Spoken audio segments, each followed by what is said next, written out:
नमस्कार, प्रणाम।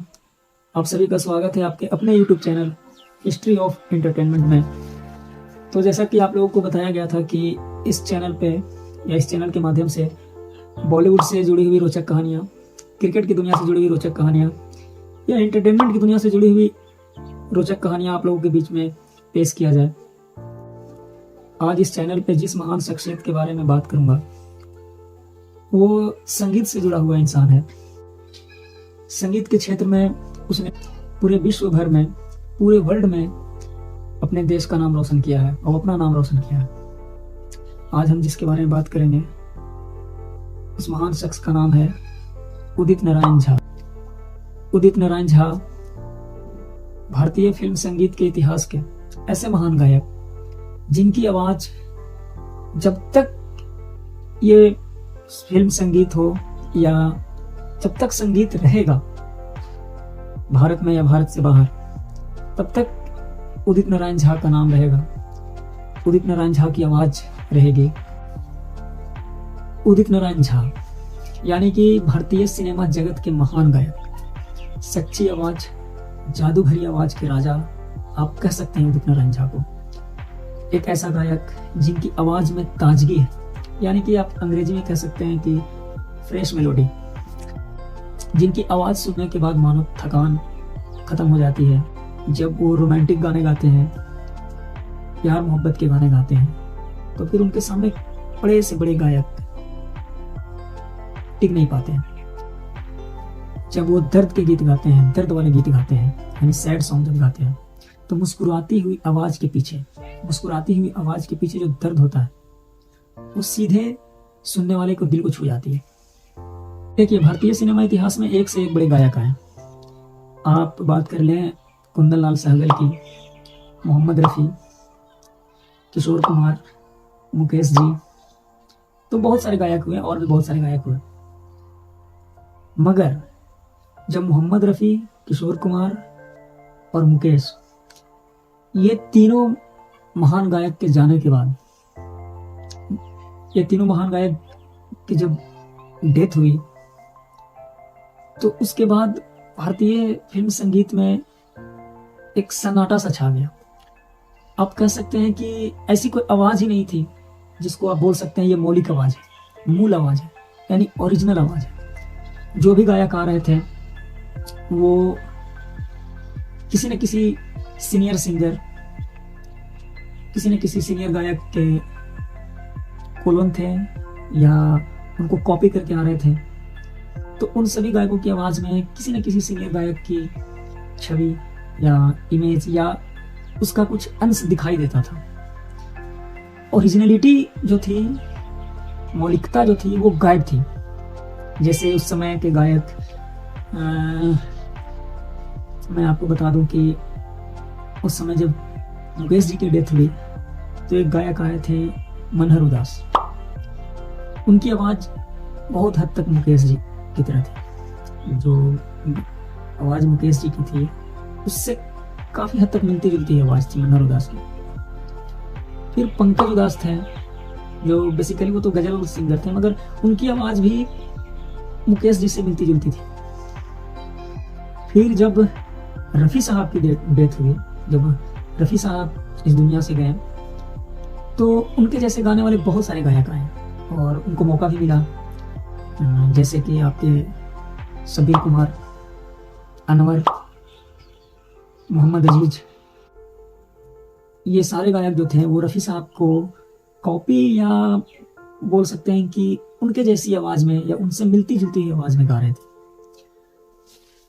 फिर उसके बाद जब किशोर कुमार की डेथ हुई तो उनसे मिलती जुलती आवाज भी बॉलीवुड में आए।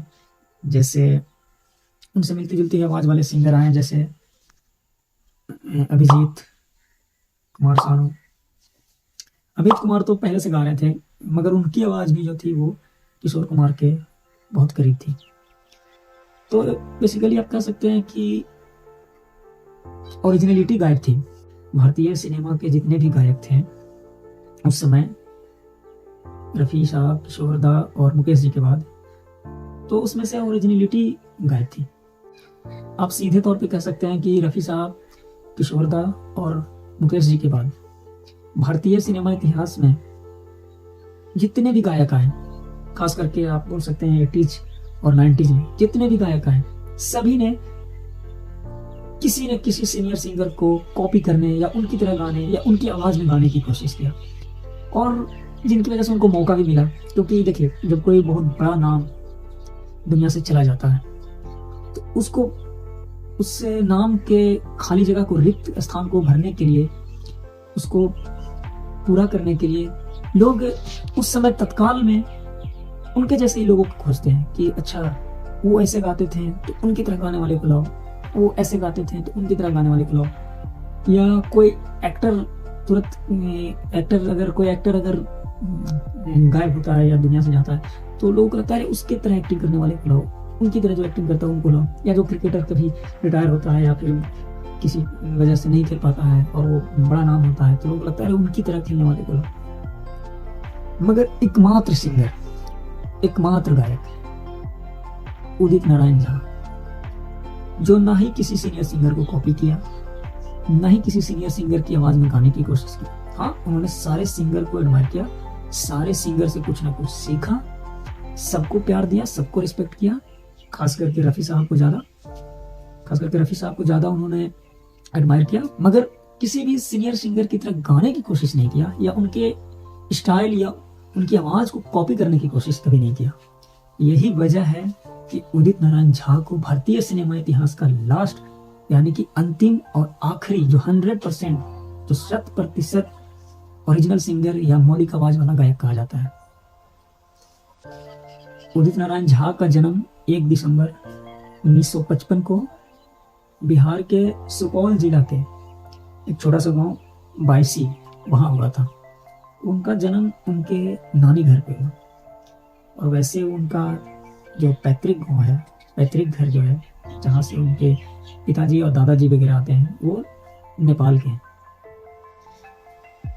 उदित नारायण झा मुंबई 1978 में आए और 1980 में इनको 1980 में पहली बार इनको मौका मिला राजेश रोशन के द्वारा, म्यूजिक डायरेक्टर राजेश रोशन के द्वारा।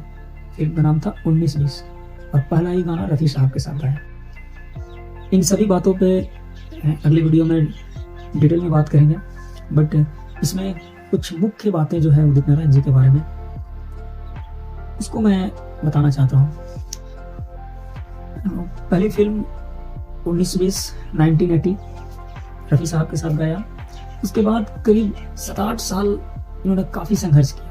कुछ गाने मिले हैं, इक्का दुक्का गाने मिले हैं, कुछ गाने थोड़े बहुत चले भी, बट इनका नाम नहीं हुआ। करीब 7-8 साल लंबे संघर्ष के बाद, 7-8 साल लंबे संघर्ष के बाद मौका मिला। ऐसा मौका जिस मौके का इंतजार उदित नारायण झा बेसब्री से कर रहे थे।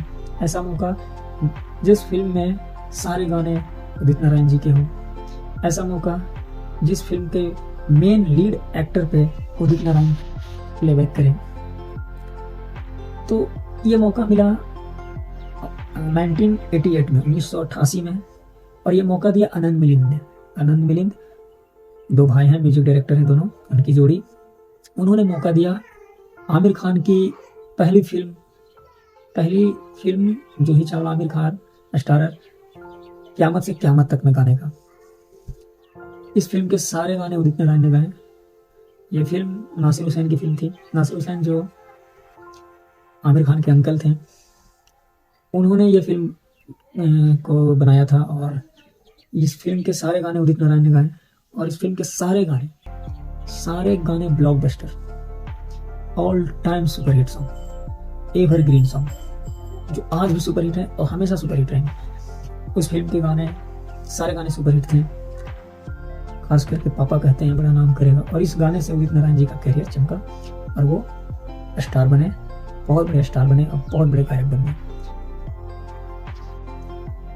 1988 से 2005-06 तक, करीब 5-6 तक उदित नारायण ने भारतीय सिनेमा के संगीत के क्षेत्र में दबदबा बनाकर रखा, राज किया और लगातार गाया और लगातार सुपरहिट सॉन्ग दिए। ये अलग बात है कि बीच में 4-5 साल का दौर ऐसा आया जहाँ पे कुमार सानू ने उदित नारायण को डोमिनेट किया। वो दौर था 1990 जब आशिकी आई थी। तो आशिकी के बाद कुमार सानू हावी हो गए थे और करीब 3-4 साल उन्होंने सभी को डोमिनेट किया। एकमात्र गायक उदित नारायण थे जो उनको कंपटीशन दिया। बाकी सारे गायक कुमार सानू की जो वो दौर था, वो जबरदस्त दौर जो कुमार सानू का था, उसमें बहुत सारे गायक दब गए। लेकिन उदित नारायण ने जमकर मुकाबला किया और वही 4-5 सालों के बाद ऐसा कमबैक किया, ऐसी वापसी किया उदित नारायण ने कि फिर उदित नारायण को पकड़ पाना किसी भी सिंगर के लिए मुश्किल हो गया था। और करीब 2005-06 तक उदित नारायण ने कंटिन्यू लगातार लगभग हर एक फिल्म में, जितने फिल्में रिलीज होती थी, लगभग हर एक फिल्म में उदित नारायण ने गाना गाया।